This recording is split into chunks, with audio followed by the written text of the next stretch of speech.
Hello and welcome to the Kaijus in the Details, a chronological examination of the Kaiju film. I'm Ian. I'm Haru. This time we watched The 30-Foot Bride of Candy Rock, a Lou Costello, but not Abbot, film. What did you think of this film, Haru? It was a fun one. Really? A fun one. I thought it was dire. I hated this thing. It, but so it really went off the rails in the last Oh boy, did it. fraction of the film where it kind of just forgot what it's supposed to be doing. Yeah. But up until then, I was actually kind of having a good time watching it. Okay, there were parts where I was like, I could do without that, or could be better if it didn't have that. But for the most part, I actually didn't mind it as a comedy. I will grant you that I did not hate it immediately. But basically once the army guy started being involved in the film, that's where it started to fall off for me. As soon as the army stuff fucking sucks. Yeah, no, the whole army, I could they could take everything involving the army out of this movie and it would be just significantly better. It's it's actually kind of interesting, fun little uh, you know, comedy film to be like, oh, woman grows 30 foot tall and we have comedy of errors of miscommunication and fun little comedic bits where Artie and Uncle Raven interact. But then once the army kind of became a part of the story and they had their whole oh, we've got an alien and we need to kill the alien. Giant, giant! I saw a giant, and now I can't drive a helicopter, and I can't give directions anymore. I've lost all sense of anything. Oh, it's funny! It's funny laugh! It's funny laugh! When we first saw the at our first sight of the whole army anything when they were just driving back to um the canyon and with all her food stuff, and there was that army guy blocking the road, and I'm like, oh, this is gonna become relevant. Yeah. I wish it wasn't. I really, really wish it was. Literally, up until that point, I was like, this is, it's not everything is a laugh, but we're getting chuckles here. They're throwing a lot of stuff at the wall and not everything is sticking, but that's fine. Yeah. And then the army plot happened. Yeah.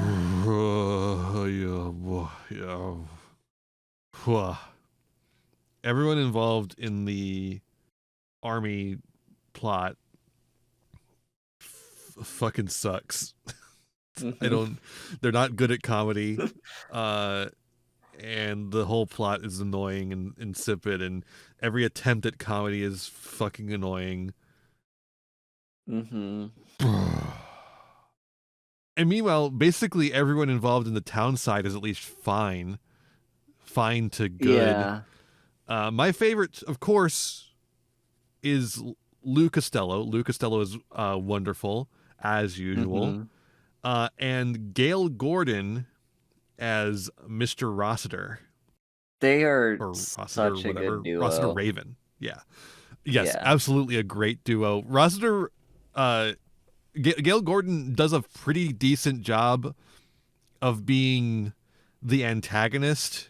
He does a really good job of being this greedy businessman who wants to appear nice and kind.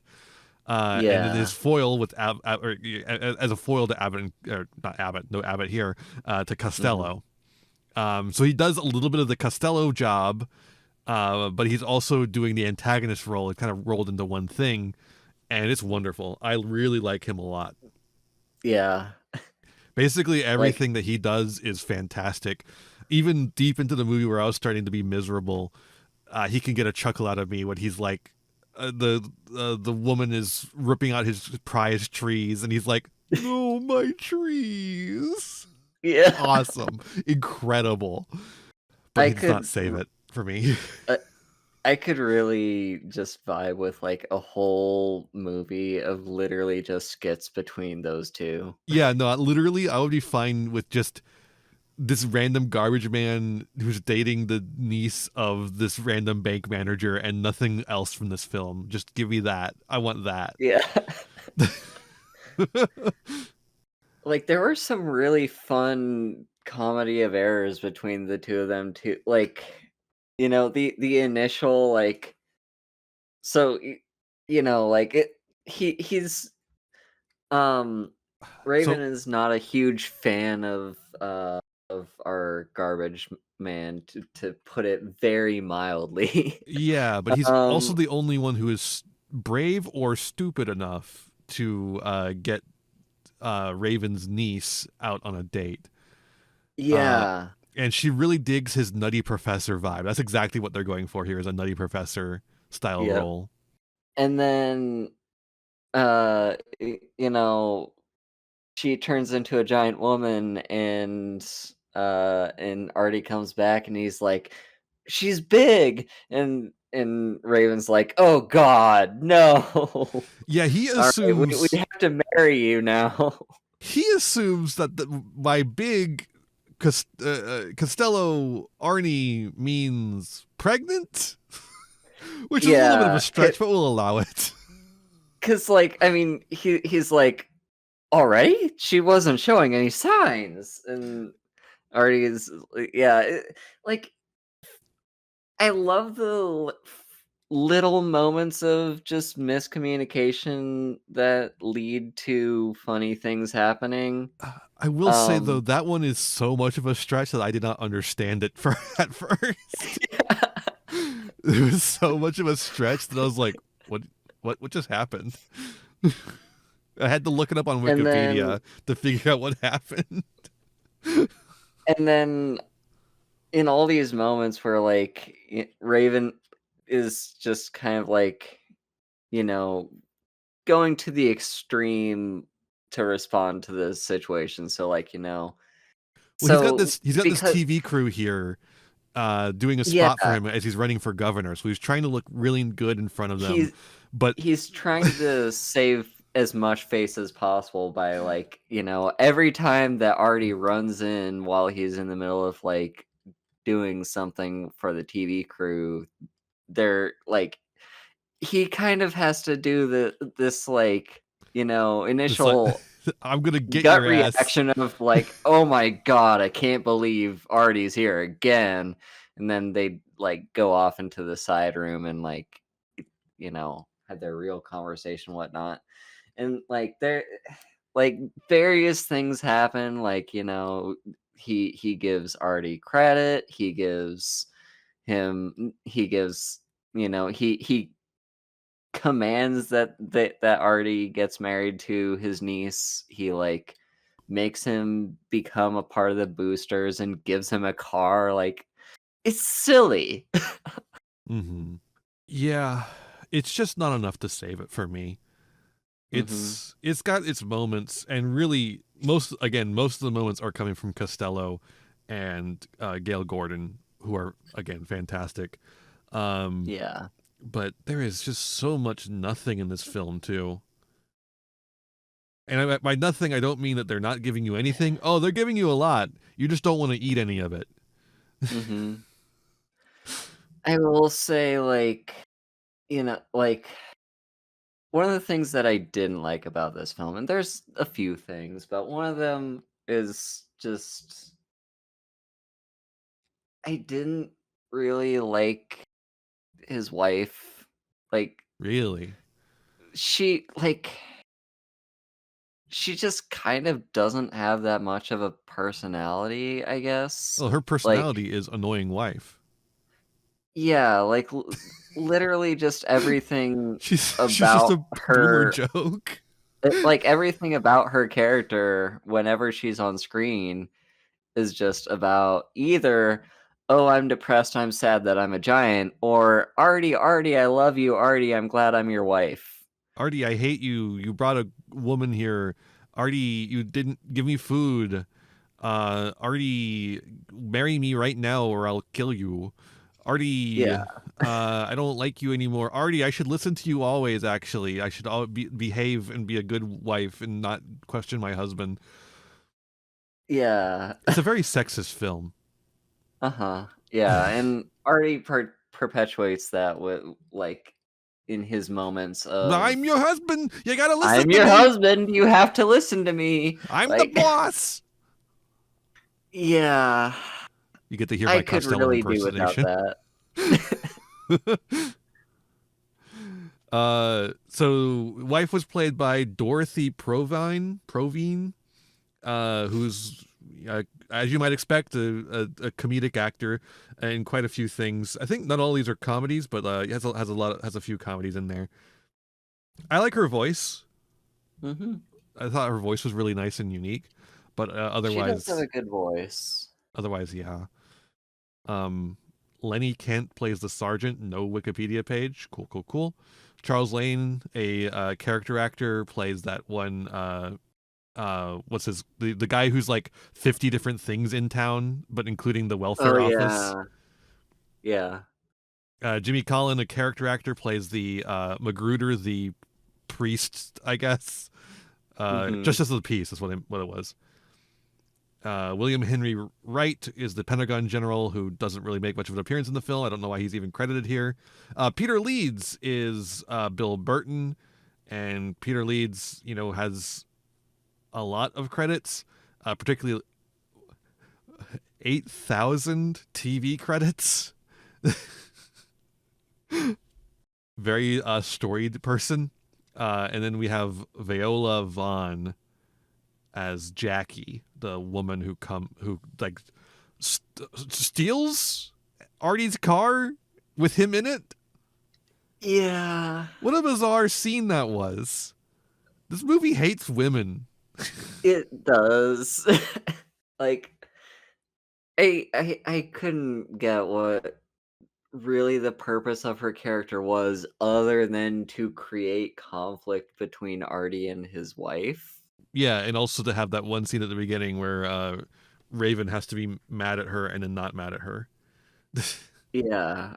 And then Which is the and one like joke he has. Unfortunately, it is kind of like the one joke they make him do over and over again. When he gets to do other jokes, it's great, but he does do the same one quite a bit. yeah. And like there's you know like they also used her as a like early in the movie she's like not at all interested in Artie, and then once he's a booster with his own car she's like interested in him. That's true. But She's a yeah, she's a otherwise gold digger. I ain't there's saying she's a. Okay, continue. yeah, she's just yeah, Yeah, as most not an characters in this film interesting are. character. Yeah. Most characters in this film you could describe as. Uh,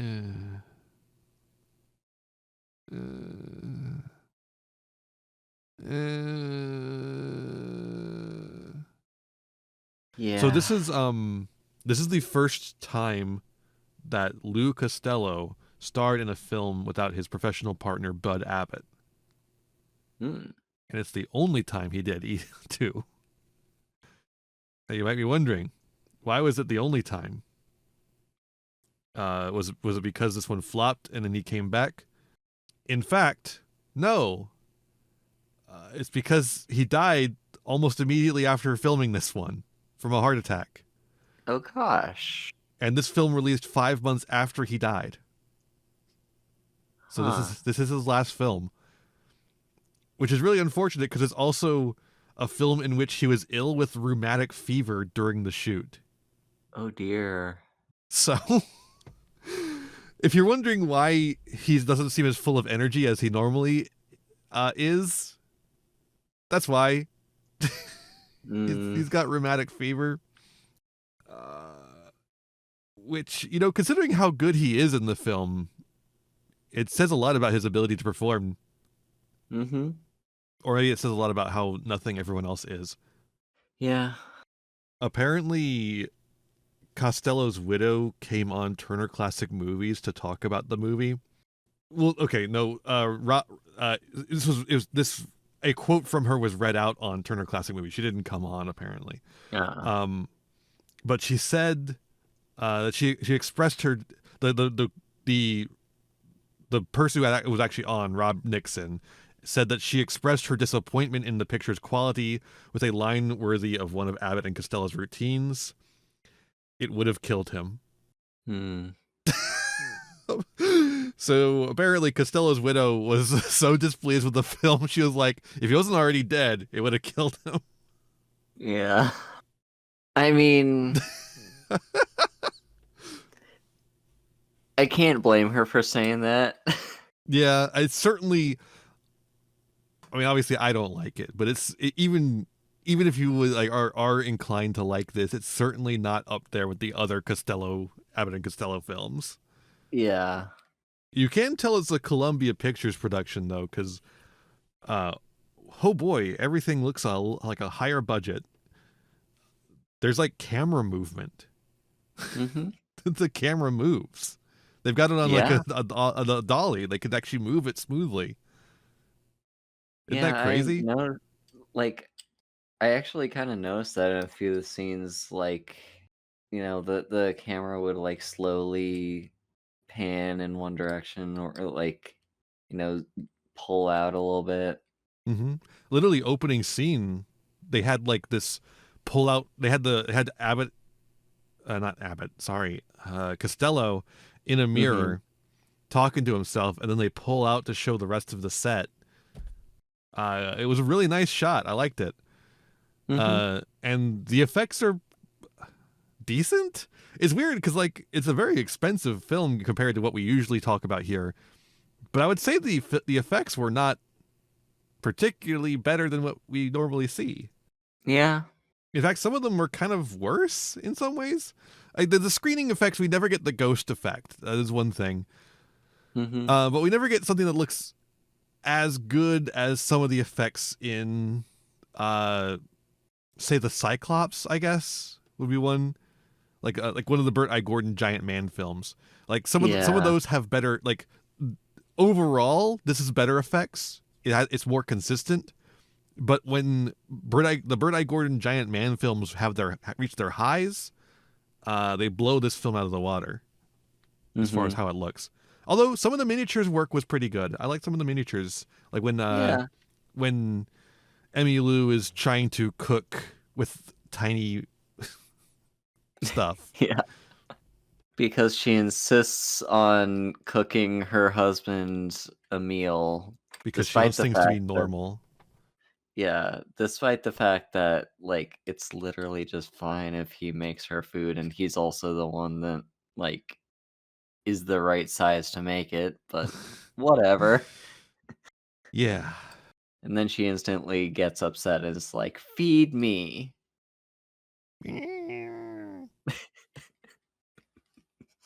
But yeah, like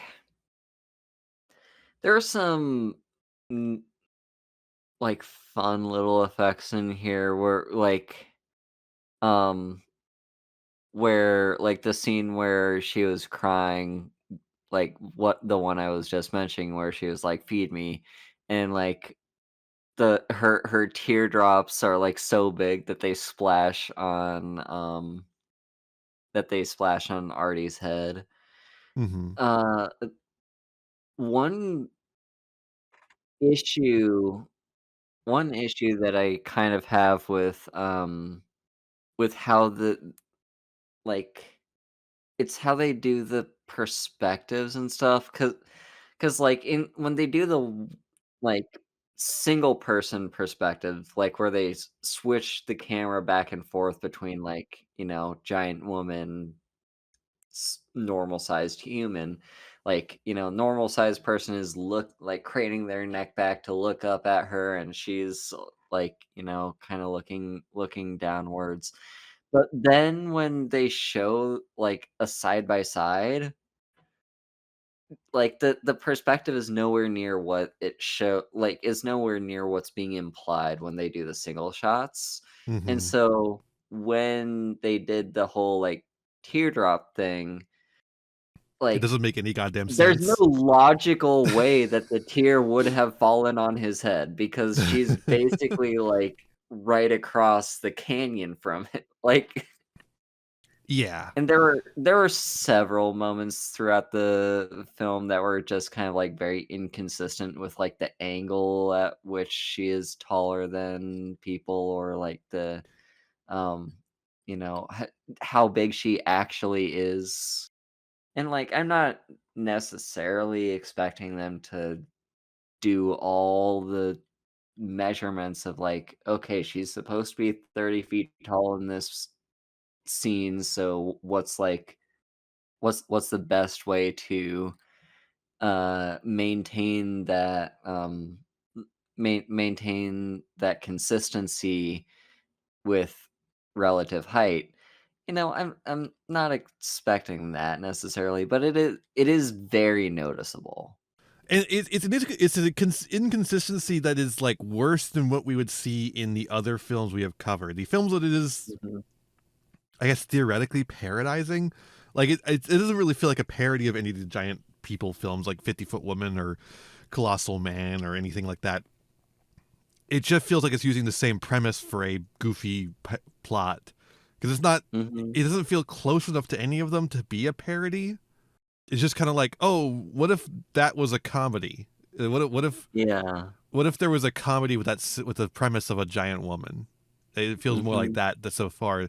I see, like, in if you look in the critical reception part of Wikipedia, you have this idea that it's a satire of Attack of the 50 Foot Woman, but I don't think it really is.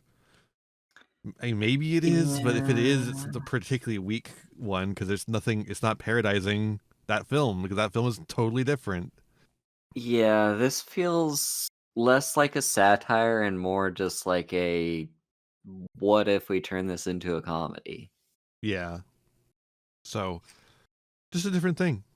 But it does feel like But like, there's so much money being yeah, spent like here. even movies like The Colossal Man The Colossal Man was pretty good at keeping up the consistency of like the size perspectives. Yeah, at least like from Um shot to shot.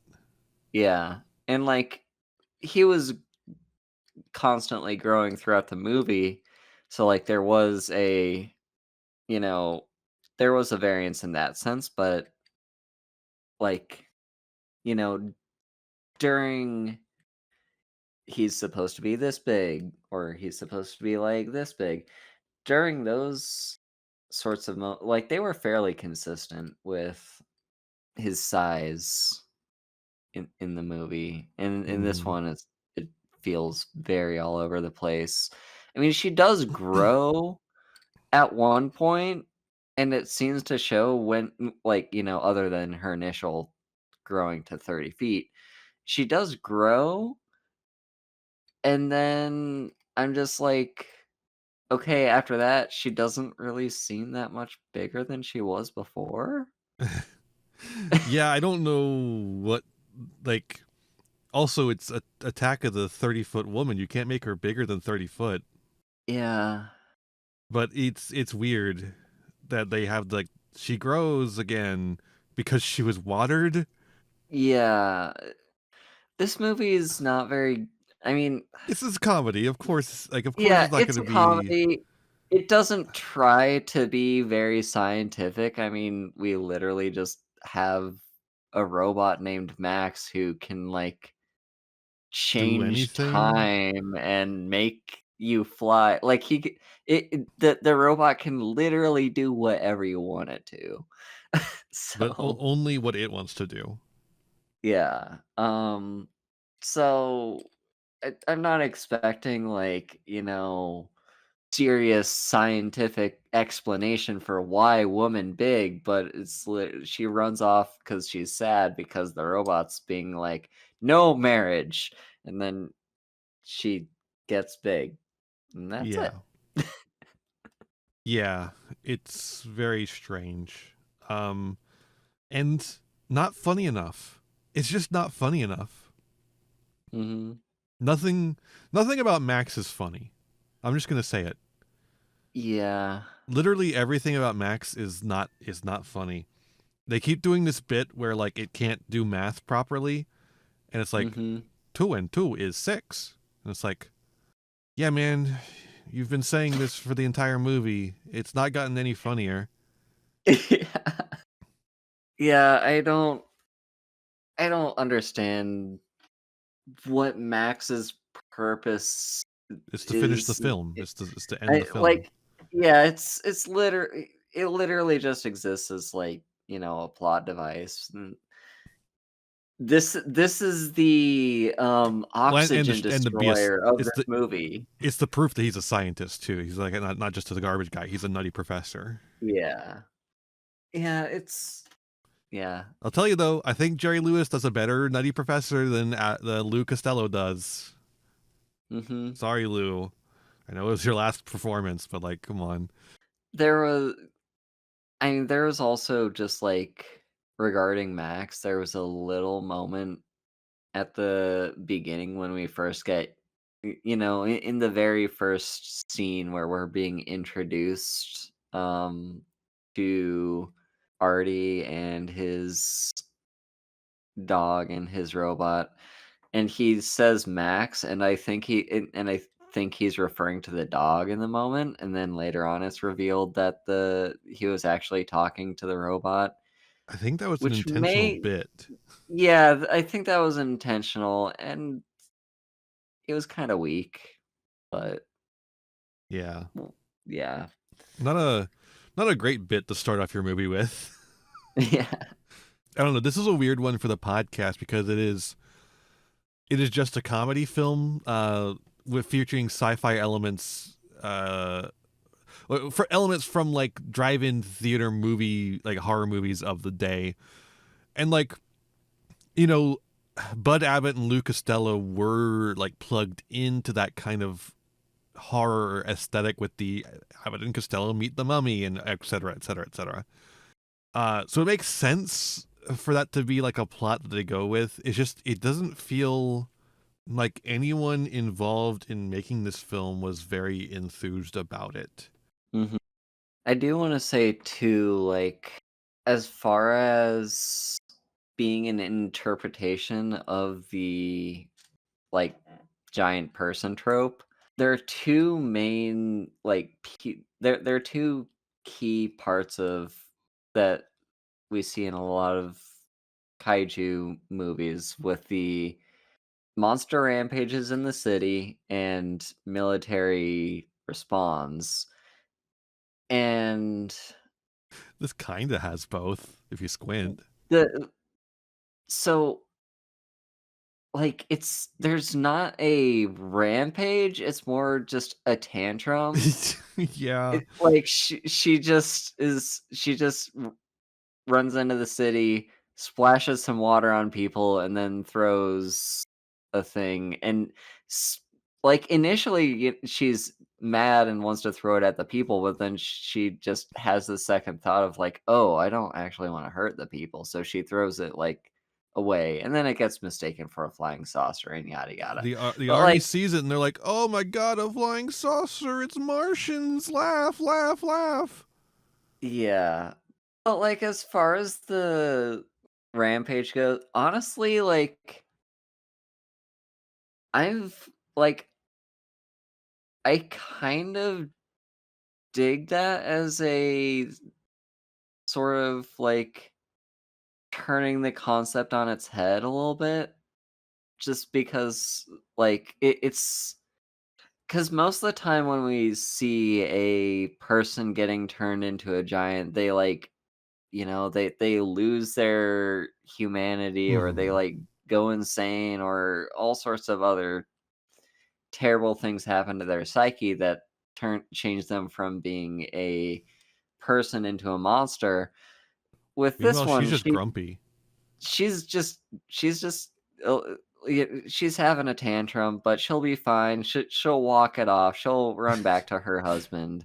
Like And then her kind husband of will activate the supercomputer that lets them fly and do Looney Tunes. yeah.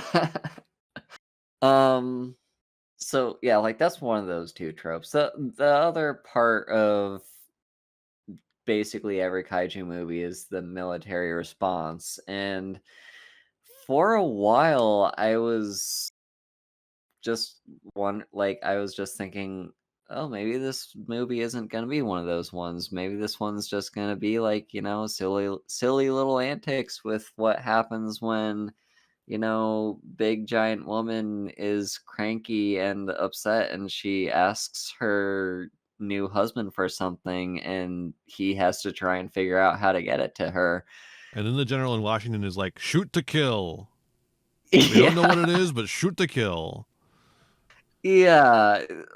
Like the military the movie would have been a more interesting movie and a much more consistent movie if it had just stuck with the whole, comedy of like, "Oh, how do you take care of your wife when she's 30 feet tall and she wants a shower?" But Like, the they do yeah. the military thing, but they can't even just commit to doing the military thing. They can't even just commit to Yeah. it. They don't do the monsters being bombarded with missiles, but they don't do anything because the monster's big, or like the monster gets hurt and it stumbles back. No, they don't do any of that. They don't do anything Mhm. with it. Instead, Costello goes over to him, and then his magic machine makes him fly around like a doofus, or it turns him into a Union general, and it turns the army guys into Confederates. Oh boy! And then they all turn into Napoleonic soldiers, and they all turn into cavemen, and they're throwing rocks at him, and then it turns them all back, and he starts flying around. But then there's ducks. Oh, but he steals the headdresses of a bunch of Italians dressed up as Native Americans, and then he flies around. He looks like a duck because he's got a tail feathers because of the headdresses. And there's ducks around him, and they get shot by the soldiers because like it's ducks and they get shot. You know how ducks get shot. And then he comes down, and then the machine shrinks her back down instead of doing that earlier when it could have done it. But it shrinks her too much, and then everyone comes in, and then everything's solved, and then it shrinks her back, or unshrinks her to normal size, and then it's the movie. And the dog is big now. Oh, the dog is big. Oh, Flavin. Sorry, that's Jerry Lewis. Damn it. Ah, fuck. Yeah. No, like the ending when the arm basically from the point when the army is, you know, doing their final engagement and trying to, uh, kill the monster, and and Artie runs in there to save the day. Um, Something like that, yeah. like at that point, just the entire plot, the entire movie, the entire everything just kind of like forgets what it's trying to do, and it just runs down a list of like, "Oh, what are all the funny little bits that we wanted to squeeze into this movie, huh? The We final 20 minutes of this film are absolute misery. yeah." It feels just Tacked on. It feels tacked on. You could say it, yeah, Haru. It feels yeah, like it it doesn't feels tacked belong. on. I was gonna say, like, it feels kinda just rushed, but, like, that's not even the right Have you word. ever have you ever watched that Adam Sandler film? I have. Do you know how Adam Sandler films are full of a bunch of ad libs that go nowhere and they don't cut them out for Yeah. some reason? Uh-huh. That's what the ending of this film feels like. Except they didn't do ad libs. They weren't doing ad libs, they were doing like all these bits. It's like, okay, so we have all these bits left over. Where do we put them? Yeah. Here. It feels exactly like the Adam Sandler like ad lib palooza, but like it's all Mhm. concentrated in the last 20 minutes of the film. Yeah, it's just a constant barrage of basically every little thing they had on their little, like, brainstorming session when they were coming up with funny little things they could do in this movie. and they couldn't or in find a other way to movies, fit. because like again, they don't Yeah. fit in this movie. Yeah, so they were just like, do it What all if of it. Costello dressed up as a Union soldier and was chased by Confederates And then he turned into a caveman, and and got they rocks threw thrown at rocks him? at What if they him, threw rocks at and him? What if I threw and, rocks at and you, director? yeah, like I don't want. What if he was I don't. flying now? What if he stole a bunch of headdresses from a bunch of Italians wearing indigenous garb? What if? Yeah, Haru, what if? yeah. Like if you We realized the film hadn't been racist yet, and we wanted to just fix that. like was any of that supposed to be funny? Because it just left me I confused. think it was supposed to all fun. I think you're supposed to be. And It was supposed to be there nonstop was just gutbusters. the point. Honestly, like Ha! Costello's wearing I a would funny say costume. probably the point where it really lost me. Like, okay, I didn't like the way the military was handled in this movie at all. Mm-hmm. But the You part where it really lost me, where I really just gave up on, like,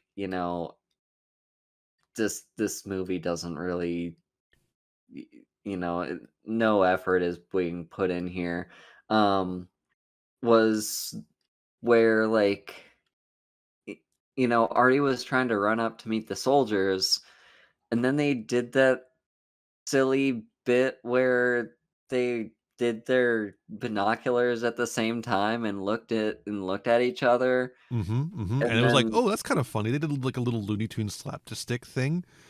yeah, and And then then he's immediately just like, "They've got a giant bug on their side. We have to shoot it with a bazooka." I'm like, "What?" you saw an eye. Like a human eye with eyelashes. What are you talking about? Like this feels incredibly forced. Like none of this Contrived. makes Extremely contrived. yeah, like none of this makes sense. Like this like It doesn't make logical okay. sense. It doesn't make comedic sense. It doesn't make Yeah, sense. like I'm fine with it not making too much logical sense because the movie's trying to be silly and funny with like the army thinking that there's aliens. Woo! Um and that's not logical sense, but then there's the like, at least it makes silly comedy sense to a degree where the army is like, "Oh, well, our rockets didn't work, but we've got our spirit. We're gonna charge in there and kill the alien." And then they do the whole like the binocular bit, and after that point, it's just like the army that there's nothing. He doesn't look like an insect at all. What the And, fuck are you and then, talking especially as about? they continue to track him down and realize he's a human being, and they just continue to throw rocks at him.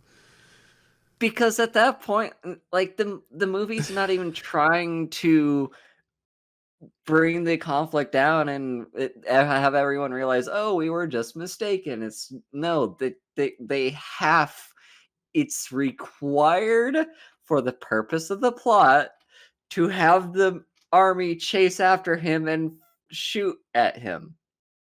Why Honestly, is that required for the plot?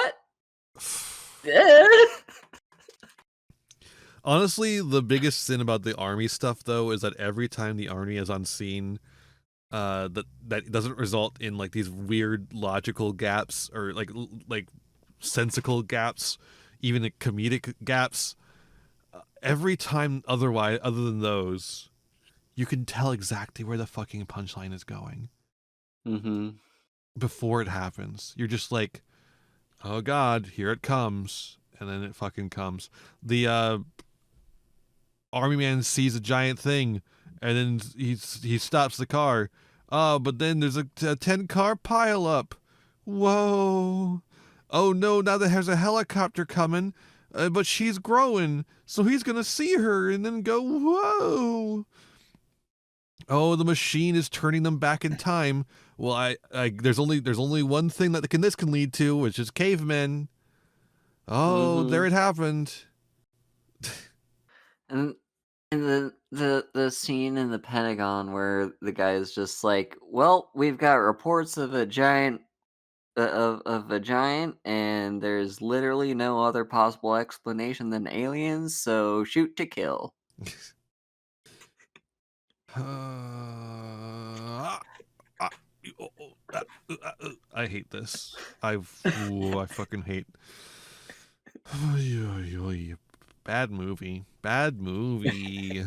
With some like elements I kind of want to pluck out and bring to some other movie. I don't need to. Mhm. I don't need to pluck out the elements and bring into another movie. You can just watch a Costello film. Mhm. Just do that. Was Mr. Raven in any of those? Let me find out. I'm gonna find out if Gail Gordon was in any of the other Abbott and Costello films. He appeared in I Love Lucy. You can go watch I Love Lucy. Ooh. Uh oh, he was on Flash. Whoa, he was the first actor to play the role of Flash Gordon in the radio serial. Huh. Ooh. He was Mayor La Trivia in Fibber McGee and Molly. He was Gordon in Dennis the Menace. So this is the only place you can see him interacting with Costello, I think. He could do a perfect cartwheel? Huh. What the fuck? That's awesome. I would really legitimately rather watch everything this guy ever did except for this film, other than this, and Mhm. not watch this film. I don't know. The parts where Gail Gordon and Lou Costello interact are fun. Everything else in this film is dog shit. That's what I feel about it. Mhm. That's how I feel about it, Haru. You can't stop me. Yeah, I mean, I'd still be fine with it if they just cut out the last 30 minutes of the movie and which I guess is like half the movie, but Well, it's only half the plot of the movie. yeah. It's a third of the movie. So, I'd be fine without any of that. Yeah, I'd be fine without most of it. Honestly, a lot of the bits where Lou Costello is on his own and doesn't have anyone to work off of kind of suck too, unfortunately. Mhm. Yeah, like there were Yeah, a there's a few few moments here and of him there. of him arguing with Max, and like I just didn't understand. Like, The is one he good moment trying to be funny? one good moment of Lou on his own is not actually from anything he says or does.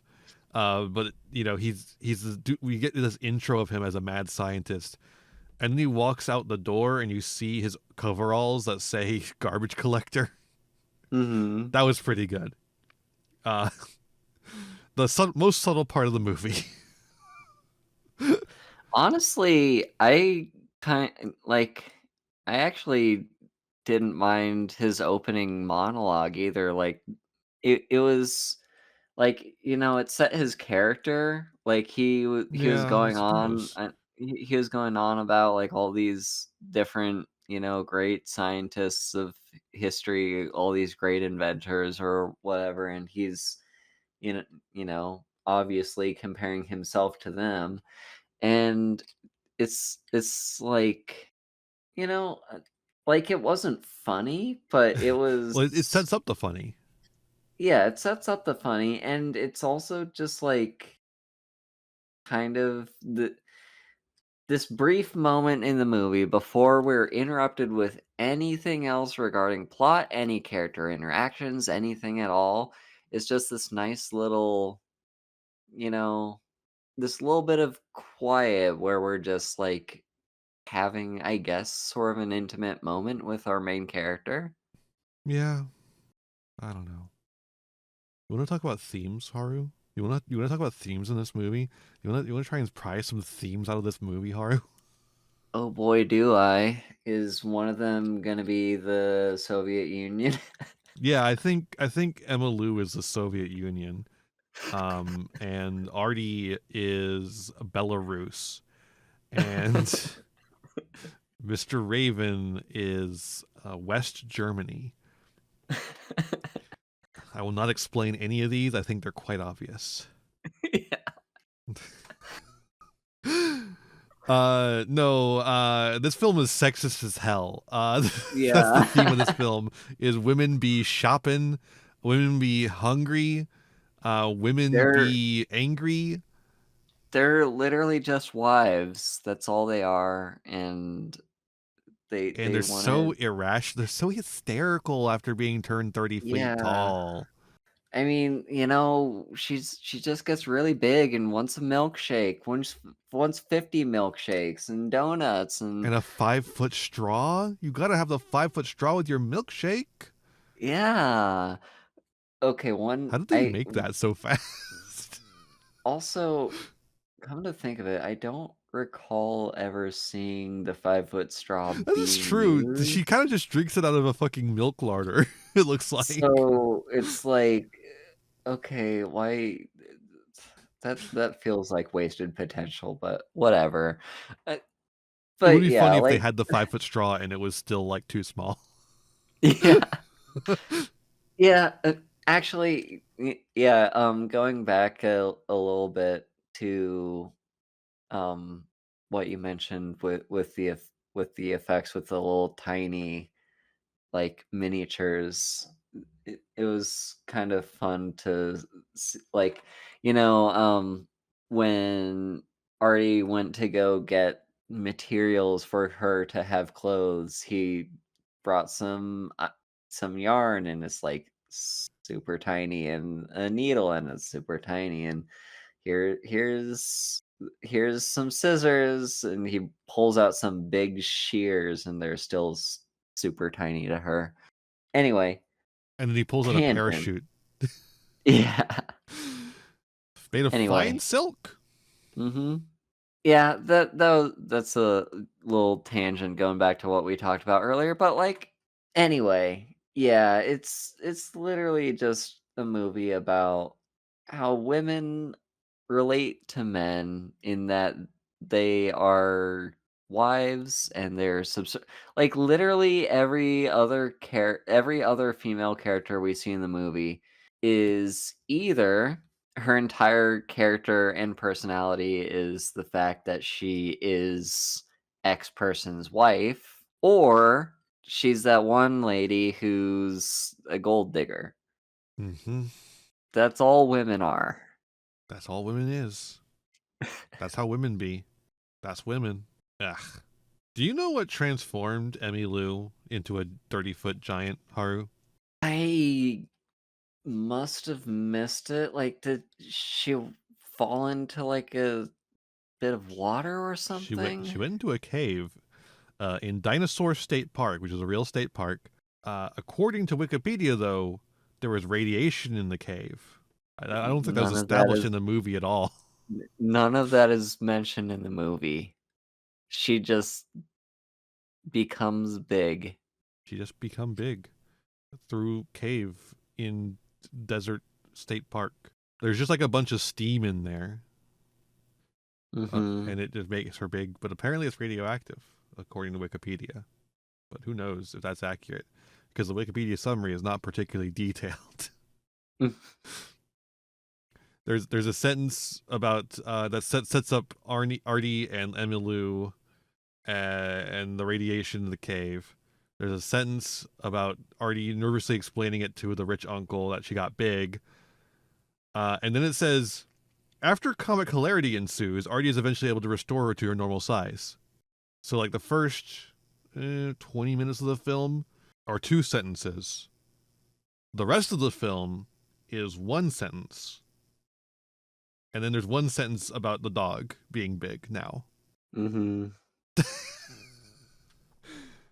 So the Wikipedia summary is not thorough, let's say. And I'm not sure if the radiation is just something somebody hallucinated on Wikipedia or if it's actually true to the film.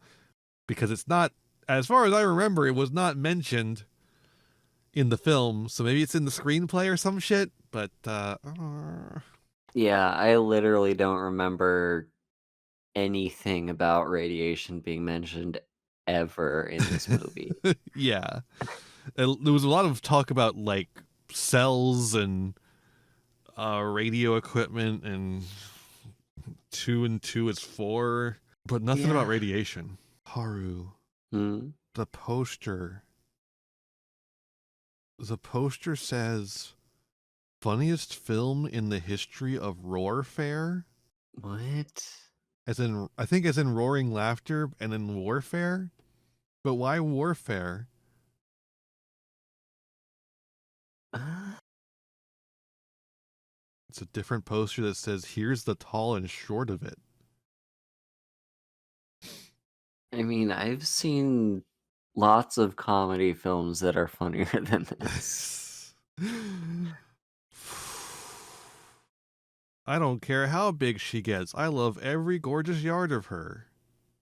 Says little mini Abbot or little mini Costello. I keep doing Abbot. I'm so used to saying them together. It doesn't feel right. They're apart. Hmm. Don't feel right.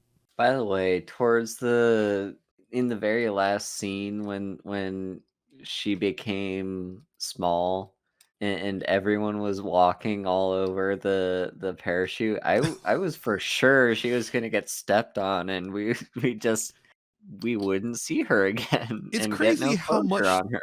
it's crazy how much they step on the parachute and how little Costello sells that as like a thing that should be concerned about. Like you would think he would be Yeah. selling that joke a lot more, but he's not. I guess Uh-huh. he's just too tired from the fever. Yeah. Yeah, yeah. And then, she gets normal size again. Also, okay, so I guess there's a little bit of, since we're technically still on the topic of themes, there's a little bit of a theme here of like big big businessman who owns everything in town and is running for government is evil, Mm-hmm. and the like little garbage guy, the silly little garbage guy who loves science is actually a good person and he's the good guy. So I guess that's saying a little something. Yeah, yeah. I mean, it is a story about a evil bank. Well, not just bank. He owns everything. He literally owns the Mhm. whole town. It's a little bit of a it's a wonderful life kind of situation. Except Yeah. instead of being a guy who works at a different bank, it's it's a fucking garbage collector and slash mad scientist in his spare time, Mhm. a nutty professor, if you will. Yeah. And then at the end of the film, because Costello now has the power and influence, he answers to him now. Mr. Raven does. Mhm. That's his comeuppance. Is that now he's uh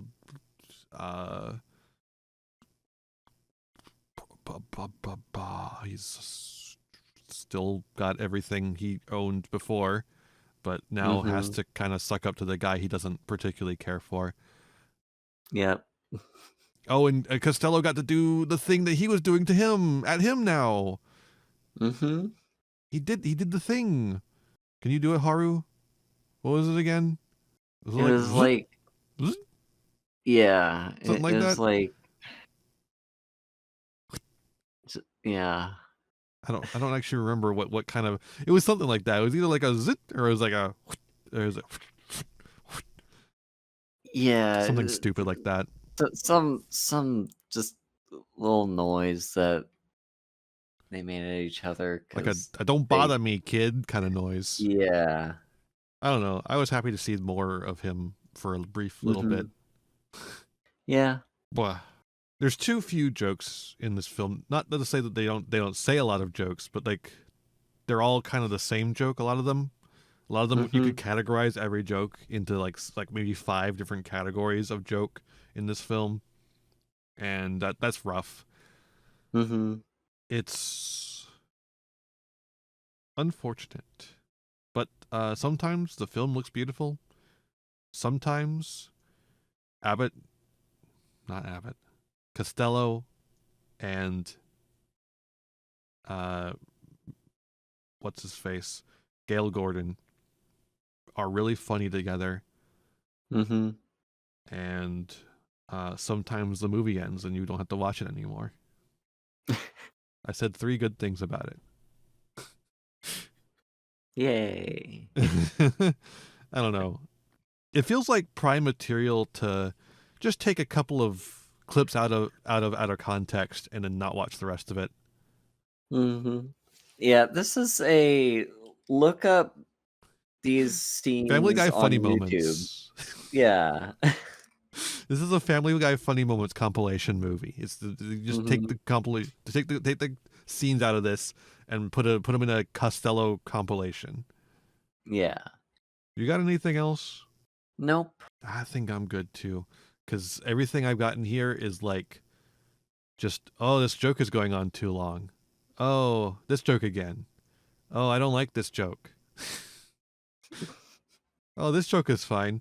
Like it's not much in here. These notes, it can't really pull quotes out of context in this one because it's a comedy film. Of course, there's gonna be weird ones. Mm-hmm. All right.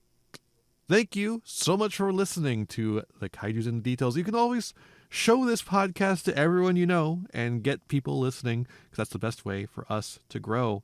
You can send them to thempodian for YouTube or any podcatcher of your choice. Haru, where can people find you? I am Haru Hayes, a puppy girl VTuber who streams every once in a while on Twitch, at twitch.tv/Haru Hayes, and I have a Blue Sky haru.vspire.live, which I don't know when you're listening to this, but it's possible my handle will change by then. So when I do change that handle, I will mention it again on the relevant episode. Yippee. I'm Thempyrean. You can find me at thempyrean.neocities.org to find all the links to all the things that I do. Right there is all you need. It'll get you everywhere you want. Haru, are you ready to say goodbye to Emmy Lou? Yep. Sayonara, Emmy Lou. Sayonara, Emmylou. Abbot!